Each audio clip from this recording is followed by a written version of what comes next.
నమస్తే. New year celebrations దాదాపు చాలామంది అద్భుతంగా చేసుకున్నారు. ఫ్యామిలీతో చేసుకునే వాళ్ళు ఫ్యామిలీతో చేసుకున్నారు. ఫ్రెండ్స్‌తో కలిసి సెలబ్రేషన్ చేసుకునే వాళ్ళు ఫ్రెండ్స్‌తో చేసుకున్నారు. కొలీగ్స్‌తో చేసుకునే వాళ్ళు కొలీగ్స్‌తో అందరూ దాదాపుగా అందరూ చేసుకున్నారు. చాలామంది చేసుకున్నారు. కానీ ఒక 2 వార్తలు చాలా విషాదాన్ని నింపినాయి. అటు ఆంధ్రప్రదేశ్‌లో ఒక వార్త, తెలంగాణలో ఒక వార్త. అంటే వీళ్ళకు న్యూ ఇయరే ఒక ఏమైపోయింది మృత్యు కూపంగా మారిపోయింది. ఆ ఇయర్‌లోనే చనిపోయారు దాదాపు. 31 రాత్రి లేకపోతే తెల్లారుతుంటే 1 తారీఖు అట్లా 2 ఫ్యామిలీలు చనిపోయినాయి. వీళ్ళేమో నాగర్ కర్నూల్‌కి సంబంధించినోళ్ళు, వీళ్ళేమో నంద్యాలకు సంబంధించిన. ఈమెకు భర్త చనిపోవడంతోటి మనోవేదనకు గురై భర్త లేని బతుకు నాకు వద్దని పిల్లలకి విషం ఇచ్చింది. బిడ్డ చనిపోయింది, తల్లి చనిపోయింది. కొడుకు ఆసుపత్రిలో చికిత్స పొందుతున్నాడు.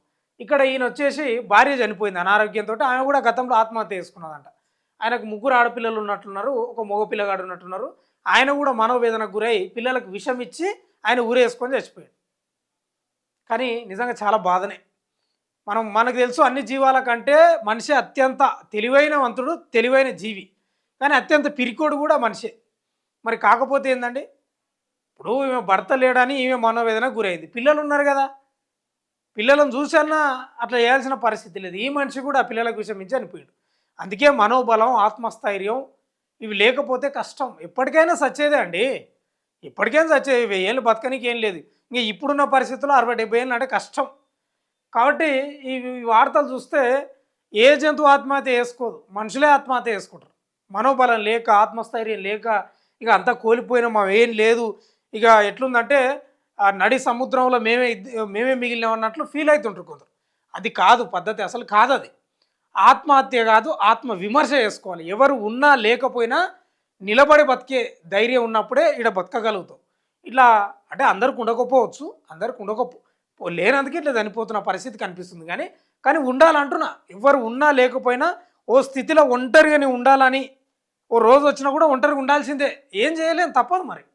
ఎప్పటికైనా సచ్చేదే కదా! మనం ఏమో 1,00,000 ఏళ్ళు బతకనికి, 1000 ఏళ్ళు బతకనికి రాలేదు కాబట్టి 100% బతికి మనం సాధించాలి, లేకపోతే మన జీవనాన్ని కొనసాగించాలి తప్ప ఇట్లా చనిపోవడం పద్ధతి కాదు. ఒకసారి చదువుదాం. బతుకునివ్వలేదని చావునిచ్చింది. పిల్లలకు విషపూరిత అన్నం తినిపించి తాను తిన్న తల్లి అంటే ఈమె ప్రసన్న. తల్లి కుమార్తె మృతి, కుమారుడి పరిస్థితి విషమం. భర్త ఆకస్మిక మరణంతో మనోవేదన. ఎందుకు చనిపోవాలండి నాకు అర్థం కాదు. మనోవేదనకు గురి కావాల్సిన ఆత్మస్థైర్యం, మనోస్థైర్యం పెంచుకోవాలి. కడవరకు తోడుంటానని బాసలు చేసిన భర్త హఠన్మరణం ఆ ఇల్లాలని ఎంతగానో కుంగదీసింది.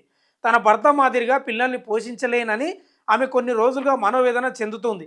ఈ క్రమంలో కఠిన నిర్ణయం తీసుకున్నది. 9 మాసాలు మోసి పెంచిన చేత్తోనే పిల్లలకు విషపూరిత ఆహారాన్ని తినిపించి తాను కూడా తిన్నదంట. ఈ ఘటనలో తల్లితో పాటు కుమార్తె చనిపోయిందంట. కుమారుడి పరిస్థితి విషమంగా ఉందంట. హృదయాన్ని కలిచివేసి ఈ ఘటన నాగర్ కర్నూలు జిల్లా కల్వకుర్తిలో జరిగింది. వనపర్తి జిల్లా శ్రీరంగపూర్ మండల కేంద్రానికి చెందిన భీంశెట్టి ప్రకాష్ 47 ఏళ్ళు ఉన్నాయి ఆయనకు. చిన్న ఏజే ఆయనది కూడా. ప్రసన్న 40 ఏళ్ళు. వీళ్ళిద్దరు దంపతులు అంట. కుమార్తె 13 ఏళ్ళు మేఘన, కుమారుడు ఆశ్రిత్ రామ్ 15 ఏళ్ళు ఉన్నారంట. కలిసి కల్వకుర్తిలో నివాసం ఉంటున్నారట. పుస్తకాల దుకాణాన్ని నిర్వహిస్తూ ప్రకాష్ జీవనోపాధి పొందేవారు. 2025 నవంబర్ 14 అంటే మొన్ననే ఒక 2 మంత్స్ బ్యాకే 2025 నవంబర్ 14 దుకాణంలో ఉండగానే ఆయనకు ఛాతీ నొప్పి రావడంతో అక్కడికాకే మృతి చెందాడట. అప్పటి నుంచి భర్త లేరనే బాధను అనుభవిస్తూనే దుకాణాన్ని తమ్ముడు చక్రధర్తో కలిసి ప్రసన్న నిర్వహిస్తున్నారు. గురువారం మధ్యాహ్నం తన 2 పిల్లలకు విషం కలిపిన అన్నాన్ని పెట్టి తాను తిన్న ప్రసన్న అపస్మారక స్థితికి చేరుకున్నారు. చక్రధర్ ఇంటికి వెళ్ళి చూడగా అప్పటికే 3 వాంతులు చేసుకొని అపస్మారక స్థితికి చేరుకున్నారు. హుటాహుటిన కల్వకుర్తి ప్రభుత్వ ఆసుపత్రికి వారిని తరలించారు. అక్కడ చికిత్స పొందుతూ మేఘన మృతి చెందగా ప్రసన్నను మెరుగైన వైద్యం కోసం హైదరాబాద్కు తరలిస్తుండగా మార్గ మధ్యంలో చనిపోయిందంట. ఆశ్రిత్రం కల్వకుర్తిలోని ఓ ప్రైవేట్ ఆసుపత్రిలో చికిత్స పొందుతున్నాడు. ఘటనా స్థలంలో ప్రసన్న రాసిన 4 పేజీల సూసైడ్ లేఖ పోలీసులు లభ్యమైంది.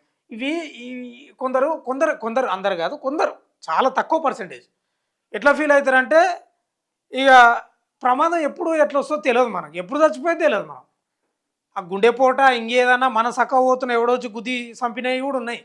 కాబట్టి మనుషులు ఎట్లా ఫీల్ అవుతారంటే ఇక ఆయన లేకపోతే నేను బతకలేను ఆ ఫీలింగ్ ఉండడం అని పెట్టుకుంటున్నారు. కానీ వీళ్ళకి తెలియదు ఏంటంటే ఎప్పుడు ఎవరు చచ్చిపోయేది తెలియదు. భర్త లేడనే ఆ బాధతోటి ఈమె చచ్చిపోయింది. పిల్లల్ని పోషిస్తానా లేదనేది. మరి ఘోరం ఇది. అంటే ఓ రకంగా తనను తాను బిల్డప్ చేసుకోలేకపోయింది. తన ఆత్మస్థైర్యాన్ని. ఎవరు ఉన్నా లేకపోయినా పిల్లలు ఉన్నారు ఏముందండి? ఇద్దరు పిల్లలు వాళ్ళ చిన్న ఏజ్ కూడా ఏం కాదు. ఒకరు 15 ఏళ్ళు ఉన్న పిల్లగానికి పాపకేమో 13 ఏళ్ళు ఉన్నాయి. ఇంకేం కావాలి? ఏం చేయలేం మనము. మన చేతుల్లో లేదు. తల్లిదండ్రులు జన్మనిచ్చిర్రు. చావు మన చేతుల్లో లేదు. సరే మనం ఏం తినకున్నా, తాగకున్నా, మంచి ఆహారం తీసుకున్నా ఎప్పుడేమైతుందో చెప్పలేము అసలు. ఇంకో వార్త నాన్న రాసిన మరణ శాసనం. ఇది మరీ ఘోరం. ఇంకా ముగ్గురు బిడ్డలకు విషయం ఇచ్చి తాను బలవరమను. కొత్త సంవత్సరం సంబరాలు చేసుకుందామన్న ఆ చిన్నారుల బతుకులు తెల్లారేలోగా తెల్లారిపోయినాయి. శీతల పానీయం అంటే కూల్ డ్రింక్స్ పాలల్లో నాన్న కలిపిన విషయం వారి జీవితాలను చిదిమేసింది. కన్న తండ్రే ముగ్గురు బిడ్డల ఉసురు తీయడంతో పాటు తాను ఉరివేసుకున్న దారుణం ఏపీలోని నంద్యాల జిల్లా ఉయ్యాలవాడ మండలం తుడుముల దిన్నెలో జరిగిందంట. పోలీసుల కథనం ప్రకారం వేములపాటి సురేంద్రకు 35 ఏళ్ళు, చాలా చిన్నోడు. మహేశ్వరికి 8 ఏళ్ల కిందట పెళ్ళైందంట. వీరికి 2 కుమార్తెలు, 1 కుమారుడు ఉన్నాడంట. మహేశ్వరి అనారోగ్యంతో గతేడాది ఆగస్టులో ఆత్మహత్య చేసుకున్నది. సురేంద్ర గృహిణి, అంటే అదే మేస్త్రి పని చేస్తాడంట ఈయన సురేంద్ర. తర్వాత ఏమైంది? సురేంద్ర తల్లి చనిపోగా తండ్రి చిన్న సుబ్బరాయుడు కృష్ణవేణిని రెండో వివాహం చేసుకుంటాడు. అంటే ఈయన తండ్రి రెండో వివాహం చేసుకున్నాడంట. సురేంద్ర రోజంతా పనులకు వెళ్తుంటే చిన్నారులు కావ్యశ్రీ, దానేశ్వరి, సూర్య గగన్ల ఆలన పాలన కృష్ణవేణి చూసుకుంటున్నారు. మరి ఇంకేమైందయ్యా? చూసుకుంటే ఇంక మంచిదే కదా, సంతోషం. ఏం ఆలోచిస్తారో ఏం కదా, అర్థమే కాదు. రోజు మాదిరిగా గురువారం ఉదయం ఆమె పిల్లలను నిద్ర లేపేందుకు వెళ్ళగా ఎంతటికీ తలుపు తీయకపోవడంతో చుట్టుపక్కల వారికి విషయం చెప్పారు. వారు వచ్చి తలుపులు పగలగొట్టి చూడగా ముగ్గురు చిన్నారులు విగత జీవులుగా పడి ఉన్నారు. పక్కనే ఉరికి వేలాడుతున్న సురేంద్ర కనిపించారు. బుధవారం రాత్రి పని నుంచి వచ్చిన సురేంద్ర కృష్ణవేణి వద్ద నుంచి చిన్నారులను తీసుకొని నిద్రించేందుకు తన ఇంట్లోకి వెళ్ళాడు. అనంతరం వారితో విషయం కలిపిన కూల్ డ్రింక్, పాలు తాగించాడు. ఏం మనిషి తిట్టాలి మరి. ఇంకా ఏంది? ఆ చిన్న పిల్లల్ని విషయం ఇచ్చి చంపాడు. ఎందుకు? ఏ సమాజం ఆదరించదా? ఏందో ఈ పనికిమాలిన ఆలోచనలే ఇవి ఇట్లా ఆత్మహత్యకు పురిగొల్పుతాయి. ఉరేసుకొని చచ్చిపోయినాడు ఈయన. భార్య చనిపోయిన ఆవేదన, పిల్లలను పోషించడం భారంగా మారడం, తాను ఆత్మహత్య చేసుకుంటే పిల్లల భవిష్యత్తు ఏంటనే ఆందోళనతో నువ్వు చేసుకొని ఉన్నావు. నువ్వు పోతే పిల్లలు ఉంటుంది కదా, ఎవరెవరు తీసుకుంటారు, ఏముంది మరి? సురేంద్ర ఈ అఘాయిత్యానికి ఒడిగట్టాడని తెలుస్తుంది. కళ్ళ ముందే కుమారుడి కుటుంబం అంతా రాలిపోవడాన్ని తలుచుకొని సురేంద్ర తండ్రి చిన్న సుబ్బరాయుడు తీవ్రంగా రోధించారు. ఇది నిజంగా పిరికితనం ఏమని అనుకోండి మీరు, దయచేసి ప్లీజ్ ఏమని అనుకోండి, ఇది మరీ పిరికితనమే. ఈయనకు తండ్రి ఉండడు, తల్లి కూడా ఉంది. అంటే వీళ్ళ తల్లి చనిపోయిన తర్వాత రెండో ఆయన చేసుకోండి. వాళ్ళని సాకుతుండ్రు కదా. కొంచెం పిల్లలకు ఒక తెలివి వస్తే అయిపోయి వాళ్ళే ఏదో పని అయినా చేసుకుంటారు, లేకపోతే చదువుకుంటారు. హాస్టళ్ళు ఉన్నాయి, ప్రభుత్వాలు ఉన్నాయి, పట్టించుకుంటాయి. ఎందుకు చంపాలి? ఇది పిరికి చర్యనే, నిజంగా చెప్తున్నా. ఈమెది పిరికి చర్యనే, ఈయనది పిరికి చర్యనే. ఘోరం. వీళ్ళకి ఇంకా మెచ్యూరిటీ రాలే, ఆత్మస్థైర్యం రాలే. వీళ్ళు ఎట్లా ఫీల్ అయినారంటే, ఇక మేము 1000 ఏళ్ళు బతుకుతాం, మా భర్త లేడు, ఇంక నేను ఏంది నా బతకని ఇట్లా ఫీల్ అయింది. అట్లుండదమ్మా. ఆల్రెడీ నీకు 40 ఏళ్ళు ఉండే, ఇంక బతుకు 10 ఏళ్ళు 20 ఏళ్ళు, గంతకు మించి ఏముంటుంది? ఈమెది పిరికి చర్యనే, ఈయనది ఇంకా పిరికి చర్యనే. దయచేసి ఇలాంటివి అస్సలు మంచిది కాదు. ఏ జంతువు అని ఆత్మహత్య చేసుకుంటున్నదండి, మనకంటే ఎక్కువ కష్టాలు ఉంటాయి, ప్రతి జీవికి ఉంటాయి. మనం దాని నుంచి బయటపడి ముందుకు పోవాలి. కానీ ఇట్లా చనిపోతే ఎట్లా నాకు అర్థం కాదు. ఇది నిజంగా విషాదమే, కానీ పిరికి చర్య ఇది సమంజసం కాదు. పద్ధతి మార్చుకోవాలి. అందుకే అంటున్నా చివరికి నేను ఒక మాట, ఆత్మహత్య కాదు, ఆత్మ విమర్శ చేసుకుంటేనే బతకగలుగుతాం ఈ భూమి మీద. చూస్తూనే ఉండండి మన తొలి వెలుగు.